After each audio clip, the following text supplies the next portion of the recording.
Hey everybody, welcome back. So, it has been a turbulent 2022 so far for you. The S&P 500 index is on track for its worst April in more than 40 years. The Nasdaq now has entered a bear market as of April 26th with more than a 20% decline. And bonds? Well, typically they provide a ballast for diversified portfolios during periods of stock market volatility, but they have not protected. Now, markets face a number of threats.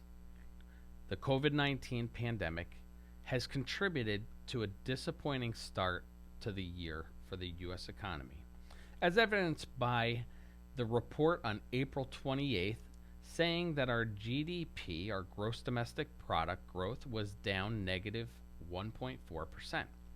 Now, COVID 19 continues to disrupt the global supply chains amid intermittent lockdowns in some of China's largest cities. Russia's devastating assault on Ukraine, which is arguably the biggest geopolitical threat in Europe since World War II.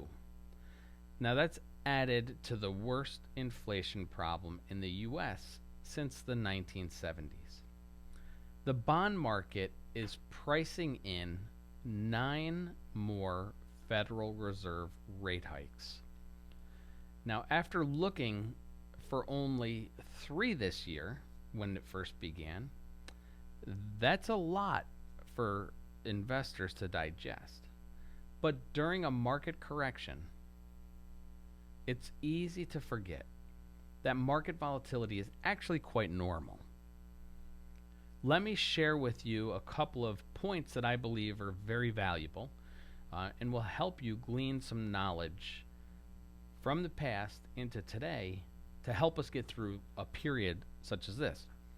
Now, the S&P 500 index has fallen 13% from the peak to trough this year.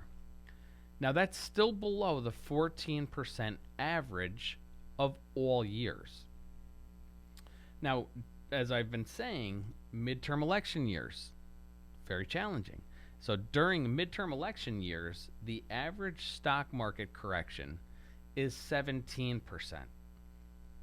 But stocks rebounded 32% on average in the 12 months following those midterm year lows. Now, of the last 21 times that the S&P 500 has been down double digits, going back to 1980, stocks have rallied back to end the year positive 12 times. So, during those 12 positive years, the average gain has been a stellar 17%.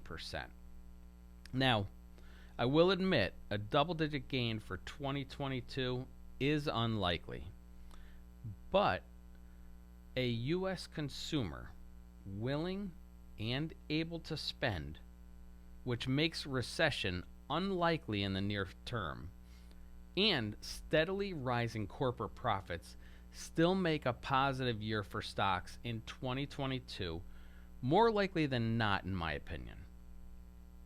So, what we have to remember is that although inflation remains to be a big concern, but a number of factors could put downward pressure on prices beginning this summer. On the supply side, where most of the problems lie, supply chain normalization and more job seekers are coming off of the sidelines, and that could help ease pressure on goods, prices, and wages. And an eventual ceasefire in Ukraine could remove some of the upward pressure that we're seeing on commodity prices. Now, on the demand side, higher interest rates can help cool the housing market. The bond market is already doing some of the Fed's work, with the 10-year Treasury yield nearly doubling in 4 months to 2.8%. Now, these factors could easily cut headline consumer inflation in half, by year end from the current annual pace of 8.5%.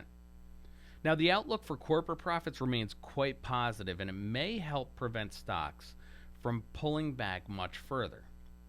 With about 180 of the S&P 500 companies having reported, double-digit earnings growth appears within reach, while analysts' estimates for 2022 have continued to rise.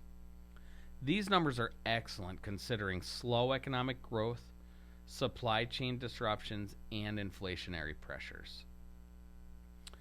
So, while the investing climate is quite challenging, history suggests that patience will be rewarded. Even if there are some downside in the short term, consumer and business fundamentals, they remain supportive. So strong profits and lower stock prices means more attractive valuations. And it is my belief that the current levels will end up being a very attractive entry point. So if you have any questions about where we sit right now, feel free to reach out. And I'm here for you. I'll answer any questions that you have. We can grab a cup of coffee or a sandwich together and go through it in more depth if we need to. Okay? So thanks for watching. I'll see you guys soon.